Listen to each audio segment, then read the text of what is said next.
Good morning and thank you for waking up with us. You know who it is. Yung Joc in the Streetz Morning Takeover live this morning in the building with some real ones. You know I got my partners with me, my compadres, my cohorts, the one and only Miss Shanika.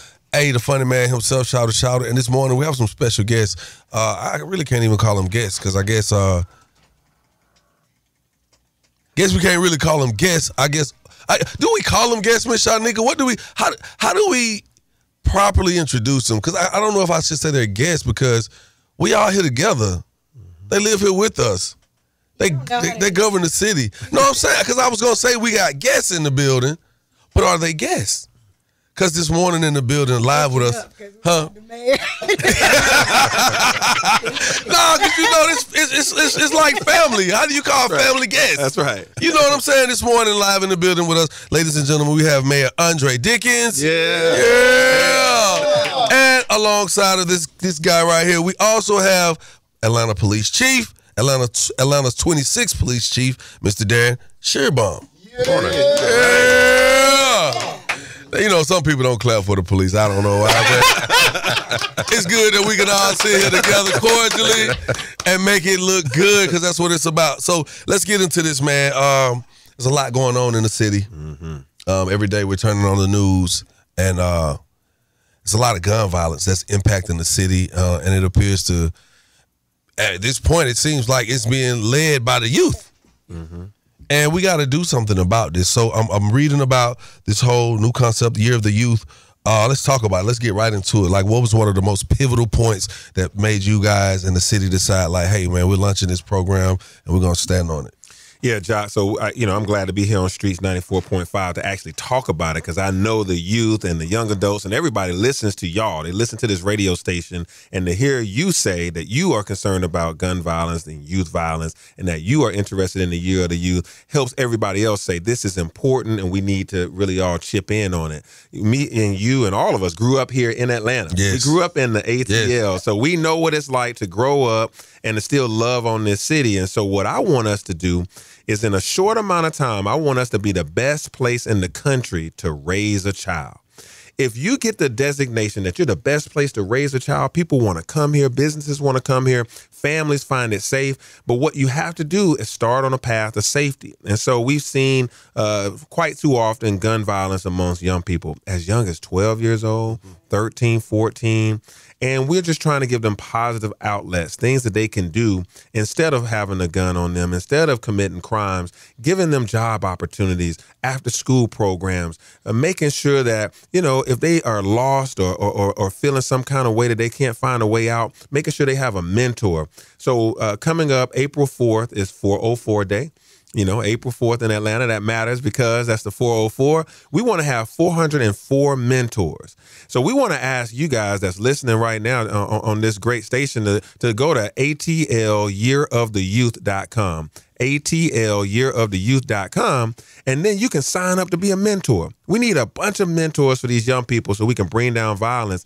And, and the other thing is it's not just about bringing down violence, it's bringing up opportunity. Yeah. Teaching them on where they, how they can become the next to become the next architect, the next lawyer, the next business owner. They all want to own businesses. So we want to help them with entrepreneurship. So this Year of the Youth, 2023, I have declared it to be the Year of the Youth, working with APS, working with all of our after-school programs. We want every kid to be able to get to an after-school program for free or no cost. So what about the water boys? Do the water boys get it? Because I really feel like this. Some days it could feel like a nuisance, right? But, you pull up to the stoplight and you clearly could see with the proper direction and guidance, just a little infrastructure, these kids, they at least they're not trying to sell drugs. They're not breaking into cars. They just want to sell this water. They want to make some money. Yeah.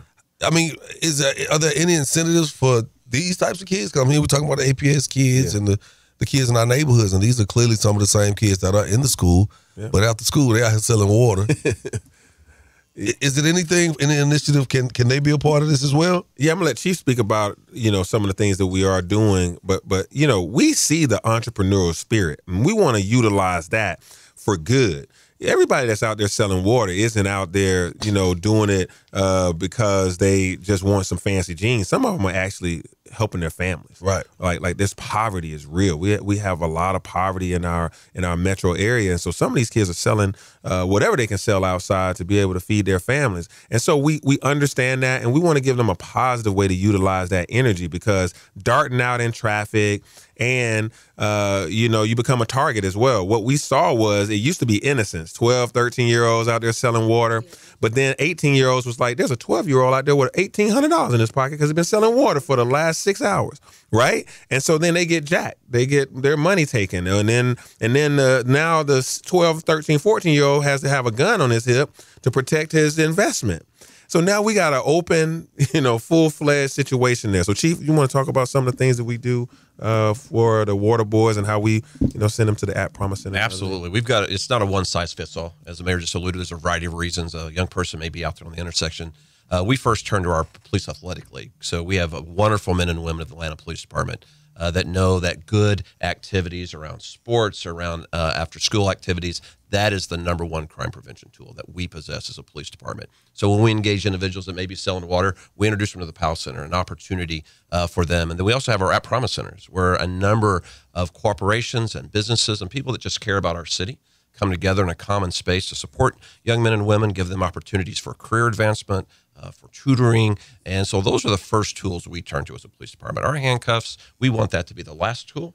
We want it to be the last tool that we would ever turn to. When we have to, we will. We are a police department. That's what we do. It's in the name. But when we go out and engage a young person, we want to give them the right opportunity, set them on the right track. And that's something your men and women that wear the blue will always do. Now, I'll tell you one thing that happened last year. During the summer, we actually brought down the youth violence and the water boys during the summer. Now, I can't tell you went to zero water boys, but what we did, we would go out there and we would say, listen, we're going to pay you $20 an hour. Instead of you standing out here on this corner, we're going to pay you $20 an hour to learn how to, make T-shirts. So you can sell those, to learn how to be an entrepreneur in some other ways, to go to culinary or some places where you can learn how to cook and a food truck and some other things. We hired 3,000 plus youth last summer. 3,000 kids made on average $16.50 an hour. So that's why you didn't see them out there on the water selling water as much last summer. But then, they get back out there once we don't have those opportunities during the summer. Once summer's over and now it's winter, now we got to figure out a way to get those guys some more activities after school. So entrepreneurship, feeding their thirst for having their own business, and their own business was selling water. We're like, no, let's not do it that way. So we partnered with an organization called Hey Hydrate, and we have these kiosks out there. So they can be in a kiosk selling water downtown Atlanta and in other areas without having to dart out in traffic and jump on people's cars. That's great. I love that. Yeah. I love that. Also, I wanted to know, will there be a sector in this new initiative for mental health for the teens? Because my husband and I spoke to a few kids over the weekend, and it just seems like that age group is angry. Mm-hmm. Like, they're really, angry, and I feel like that is why a lot of them get into crime, poverty, of course, but a lot of them are just mentally screwed up.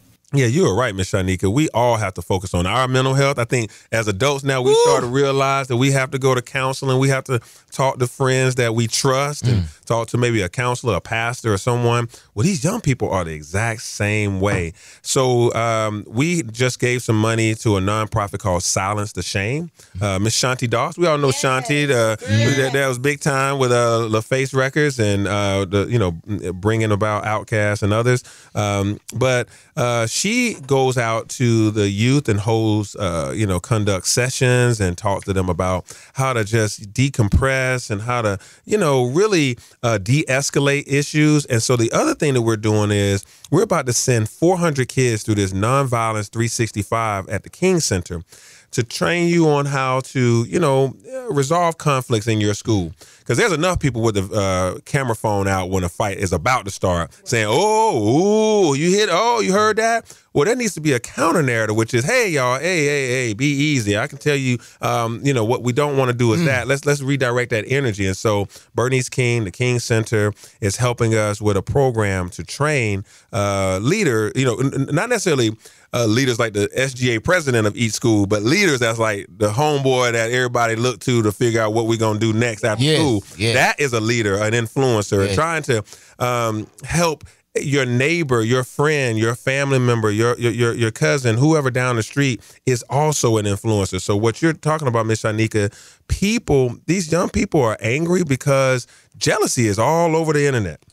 Social media just shows you somebody else has got a better this than you. Somebody else said this about you. Chief can tell you how many youth-related crimes started with Instagram beef. And so we need to have positive young people and counseling going on at the same time.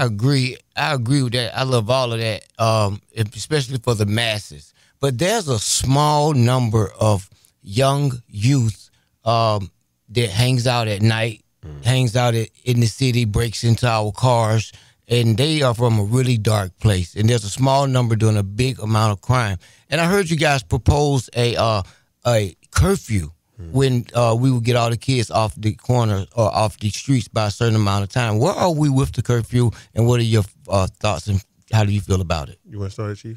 I know the city council is exploring, curfews and what may be the right time. But I'll tell you this: it's not necessarily the time on a clock that is leading to the challenges we're seeing right now.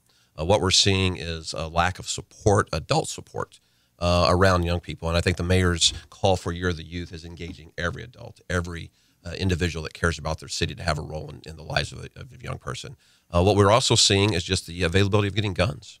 That is a challenge for us. Young individuals can have guns with them for protection when they're out and about, and they use them in just a moment of anger. So I think when we look at what are the solutions of the challenge that we have, let's not be distracted by the time on the clock. No, we don't need anyone out at 12 years old at midnight, right? And we do not need that, but we need adults making sure 12-year-olds aren't out at midnight. And we need adults checking their Instagram, what is being put on there. And so I think activating everyone to do their part may be a better solution than changing the curfew at this time, and to make sure that we have the roles in place for everyone to protect Atlanta. I really like how you guys are being proactive on this, because it did something to me with when that mother got on the news and she said, I kept calling out to the police and they didn't do anything. But, we did a whole topic here on this show, and I was like, but you are the mother. So you want the police to raise your kids, but you're giving other alternatives. And I love that. So, and I'm glad you said that, Shy, because my next question was going to be, what do you guys propose that, a parent or guardian should do when you're in the presence of a child who is no longer that you can't control them anymore. They don't respect your authority anymore, or they don't fear whatever they think your level of punishment or chastising is. Like, what's the next step? Because it's kind of like you don't want to say, here, hand them over to the police. Yeah, it's like how do we bridge that gap? What's the standing in that? You know what I'm saying? What's the interim? Yeah, I mean, this is the best community dialogue we can have right now. What we're talking about on this radio station is the best conversation to have, because some say this child is unruly. Y'all need to figure it out. I'm calling the police saying, get him. Well, 10 years ago, y'all didn't want the police in your house come snatching up young kids and without probable cause, right? Today, right. So there was hey, police are doing too much, so police are saying, well, if they're in the act of a crime or we have evidence that they've committed a crime, then we can come in there. But, we can also be officer friendly and some other things, just checking in. But we can't just take them out of your possession, out of your home. You still have to parent.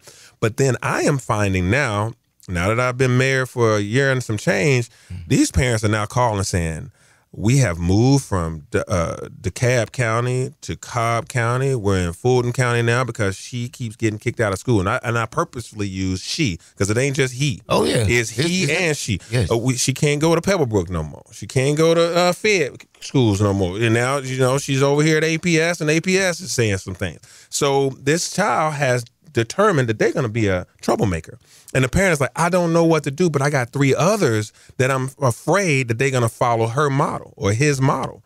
And so that's when we have now had, Gary Davis of Next Level Boys Academy. We're having him talk to some of these young people. We're having the 100 Black Men. I think it's mentoring, because what used to be the old deacon at the church would just come sit you next to him for every Sunday or what have you. And then it would be your coach in a basketball league. But hey, if you're not hooping good at the end of 12th grade, you're now going to the streets, so I just find that we have to have more community outreach. And if the parents are just saying, I'm at my wit's end, I have no hope left for this child, I can't control them, they coming and going at all times of day, all times of night, they're not going to school, then we can step in with some support mechanisms that are organizations, nonprofits, et cetera, that can help guide them in mentorship.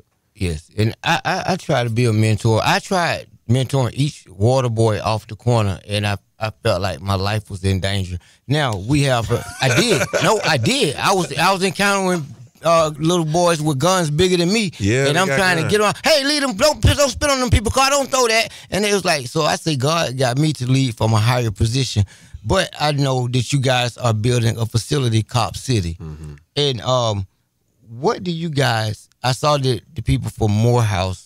The guys from Morehouse came and they were protesting Cop City, but I look at Cop City as being my vision would be a community type thing, and I know that they say you were building an apartment building there. What how would the youth be integrated into Cop City? Are we going to have a boot camp for youthful offenders? And I think that would work if we put them in boot camp at 12 years old. I think that we'll get a real man at 16 to know how to stand up, pull his pants up, and say, yes, sir, yes, sir. Yeah. And I think that's the way, because it's good for the masses, but there's an underlying crime unit of teens in Atlanta which are causing carnage, havoc, and it's not good. Well, so I'm glad to hear that there's some of us that share the belief that making sure that we have public safety is important, because there are some individuals now that's anti-police, and they're coming from all over the country. The Public Safety Training Center, that's what we call, it's called the Public Safety Training Center. I knew that wasn't their official name. Cop City! It's a public, because it's for firefighters and police officers to train there. Right now in the city of Atlanta, y'all, we do not have a facility that is for public safety training. The former building that the police officers and the firefighters were trained in is condemned. It is old. It's decades old. You can't go in there. And so we are borrowing space in other people's facilities to train police officers and firefighters. The building that the firefighters learn to control burns, the burn building as it's called, condemned. We have to build new facilities. Also, the firefighters and police officers right now don't have an emergency vehicle course that they can learn on. They're learning on our streets or streets an hour south of here, because we need our own track so that you can learn how to drive those big ladder trucks and big fire engines. Because guess what? They're trained. They used to train last few years in Kroger parking lots at the end of the night when they close. But then these shopping centers are like, y'all big heavy trucks are cracking our concrete, our asphalt, making our our parking lot too. So what I'll say is this. We are building a state-of-the-art facility where the public and the police and firefighters can learn together how to bring about public safety in a community environment. Neighborhood watch programs will have their training there. Citizens Police Academy will have their training there. Ball fields, pavilions for everybody. And it's a big park. It's a big park with trails, et cetera. So this is, there's some outside protesters that we arrested yesterday, 23 of them. And Chief, I'll let you take it from here to give the rest of the details. Yeah, and I just want to talk about the Public Safety Training Center real quick. I hope, we are the largest city in the state of Georgia, right? We're protected by the largest law enforcement agency in the state by far, and the largest fire department. The men and women that serve and protect this city, when they show up on your 911 call, it's not the uniform that make them great at what they do, capable of what they do. They trained over and over and over to be able to handle that rapidly evolving emergency, the armed robbery, the active shooter, the lost child, the baby not breathing. When they arrive on scene and they do those incredible acts, that's because they have done it already over and over in realistic training environments. And so for us to bring to the citizens of this city, and that's who this is being built for, the citizens of this city, for when they dial 911, the person showing up to protect them, to serve them, is going to be capable to do the job. And we've made sure we put the right person in the uniform. We have all seen, I know it's been right here on 94.5, stories you've covered where the wrong person wore this uniform and the damage that was done between the public trust of law enforcement and the neighborhoods we're protecting. That's what good police and fire training is about, and that's what we need to make sure we're actually maintaining the trust of the citizens of Atlanta. Everyone that comes there to have a good time in our city is the importance of the Public Safety Training Center. $90 million. It's $90 million facility. Right. And Mary, you even said that some of these kids are selling water because their families are in poverty. With families in poverty and kids having to go on the side of the street and sell water, do you think that should be addressed before we put $90 million into a facility to train the police how to go into the torn down, impoverished neighborhood? Yeah, no, that's a fair question. It's $90 million to build this facility. All of it isn't coming from taxpayers. Some of it is coming from what we call philanthropy, businesses, foundations are giving a considerable, more than half of the money is coming from community organizations and philanthropy and corporate citizens or corporate organizations, but not from taxpayers. The citizens of the city of Atlanta are putting up less than half of this money. But let's be clear, the every educational institution that we have costs money. My high school, Mays High School, sits on 70 plus acres. It's an educational facility. The high schools that you guys went to costed money to build. And the ones that we did have that are now condemned cost money to build. Now we have to rebuild those. You can't be the largest police and fire department in the state and not spend money on making sure that you have those facilities. What happens when you asked earlier about, it's going to have a mock gas station in there or a mock club or a mock apartment in there? Well, the first, and Chief can say this cleaner than I can, the very first time a police officer shows up to a club with a shooting going on, that shouldn't be the first time that they ever seen what the inside of a club looks like, the back room of a convenience store, where the shooter may be hiding. You need to be able to get the citizen out safely. So that's why you practice over and over and over. The first time an apartment, somebody says, come into this apartment and help my domestic violence situation. He beat me. Well, you need to know how an apartment kind of lays out, where the bedrooms are, where the person could be hiding and all this other kind of stuff. So to be able to serve and protect and to save lives, and the same goes true for a firefighter, right? You don't want the very first time they got to get you out of a bedroom when it's it's on fire is when it's first time happening. So that's why you got to have training. No, we definitely appreciate that, and I know you guys got a lot of work to do. We got to keep the city on point, man, because it feel like it's turning into another place. COVID, they say it's almost gone, but it's still around. I just want to address this, man. Can we get rid of these in the city, man? Oh man, those masks boys. Because say what it is, because they can't. They know what it is. He said the mask. You see what it is? Them ski masks. The ski masks. These listen, man. I'm in my own city. I don't feel safe when I get out the car and there's 5 people standing in front of the gas station door with the strap hanging off. The 30-round, clip hanging off with these masks on, and I'm like, how is this able? How? What can we do about that? Yeah. Chief, you want to talk about how difficult it is to solve crime with people with masks on? I'll tell you what, we obviously we want to put the right person in jail, right? We never want to put the wrong person in jail. So people know that they can put a mask on. But we do still do incredible things to arrest people that are doing what you just alluded to, which is making targeting people in our city. I love Atlanta, Georgia. And I never want us to confuse the news with the norm, all right? Most people will go about this city today, this weekend, and never be affected by crime. But they'll turn the news on, and they'll see something on ATL Scoop or something that's happened, and a lot of times they'll say Metro Atlanta, and it's not even right here in our city. So let's never lose what is great about Atlanta, Georgia, never confuse the news with the norm. But when we have individuals that are out with guns at your gas station you're going to, they're going to eventually meet the Atlanta Police Department. We're gonna make the right arrest. We're going to take that gun so it can't be harmed. What we need is judges that are being judges, that are making the right decisions for you and your community. And it's not always a lock them up and throw away the key. Sometimes it's mental health treatment. Sometimes it's drug treatment. Sometimes it's job training that they need. But we belong to a criminal justice system. So when your police officers come out and that individual that's got a gun, they've probably already been arrested before by the Atlanta Police Department. And a lot of times we make those arrests and they've been convicted felons, they still got a gun, or we make the arrest and they have an ankle monitor on. It's important that the system is working for Atlanta, Georgia, and the system is working for our region, and that the courtrooms are equipped to do the right thing when we put the right people in a courtroom. So when we see people with a mask, we have other ways to make that identification and that arrest. I'm not going to get ahead of the public health facilities. I'm not just asking for arrest, Chief, because I hear what you're saying. I'm saying, can we just do away with the mask? All the other part, y'all see what y'all see. Y'all make y'all arrest. But I'm just saying, because everybody ain't a criminal to have on these masks. But when you see it, it normalizes it, and it starts to make you feel like, well, maybe this is a criminal or maybe it's not.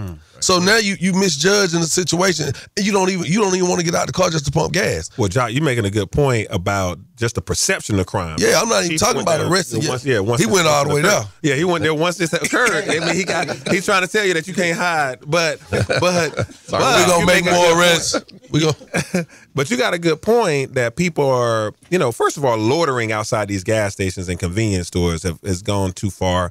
And so we're trying to make sure that these convenience store owners, who are sometimes afraid of the guys that's out there, and so they don't, they try to say, hey, y'all get off our front, and so these guys come there, and sometimes they're selling drugs out of their gas station and convenience store, and then so we've started with, between the police department and our what we call our nightlife advisory committee and our nightlife division, because believe it or not, these convenience stores with these money machines, these casino gambling machines, they are essentially nightlife because they're open at 4 a.m. and people are gambling. And so what we're doing is going in there, making sure that all of the safety precautions, that security guard is actually a trained person and not somebody's cousin that just got on some black clothes. That we really got to be vigilant about this, because people are afraid to go to the gas station when you got guys outside with masks on, all times of day and night. So I get your point about perception. I heard about something that New York is about to try to do, which is require you to take off your mask when you enter any retail establishment. So that we'll see how that works out legally and through their city council. But I'm interested in what you're saying, because it does provide a little bit of intimidation. A lot of it. But I want to end this on a high note, gang. Want to definitely take the time to say thank you guys for joining us this morning to just spread the knowledge and be so informative to the city of Atlanta. And I got to say this, Year of the Youth. One more time, how can people sign up, and what should they be looking for? Yeah, this year is the Year of the Youth. We want to make sure that these young people have opportunities. Check. That they thrive in the city, that they can get paid in the city, get a job the legal way, right? And get educated. So you guys that are listening right now are business owners. You are folks that have great jobs. You are someone who has a child. You are someone who has a nonprofit. Go to www.atlyearoftheyouth.com. It's simple. ATLyearoftheyouth.com. If you're a nonprofit, you can sign up to get grant money. We've been giving away $50,000, $40,000 to nonprofits that do stuff for the kids. And if you're already serving 100 youth, well, take this $50,000 and serve 120, 150. We want you to amplify what you're already doing. And those of you that just want to be a mentor, you want to help out, please go on there, sign up. And those of you that got some money, go on there and donate. You can donate. You can put $5 on it, $500. Jock, you can put $5 million on it. No, that's right. But whatever you can do to help the youth, that's, all of us got a heart for youth. Yes. We were kids once, and somebody that we remember in our head has guided us the right way. Yes. Why don't you be that person that some young person will look up to, and when they're 30 years old, they'll remember, hey, I remember when that person in 2023 saved my life, helped transform my life, and get me on the right path. That's what's up. Ladies and gentlemen, let's give it up. I say congratulations first. Yes, come on. Yes. Yeah. On your new position. Yeah. Congratulations on 1 year in. Yeah. Yes. Thank you. Mr. Mayor. Yes. Deacon Mayor. Deacon Mayor. Yes. Oh, Lord. They got all the titles. Hey, and we always here if y'all need us. Yeah. We come from the city. We was youth here, and we for the survival of the city and the people in it. Yeah. We was West Side. the chief wants you to come on a raid with him this week. I'm there. You can't go on a raid with the chief if you scared of the water boys. No. Wow. We're going to let him have that. All right, again, we want to say thank you, guys. Make sure y'all stick around for more Young Jock in the Streets Morning Takeover.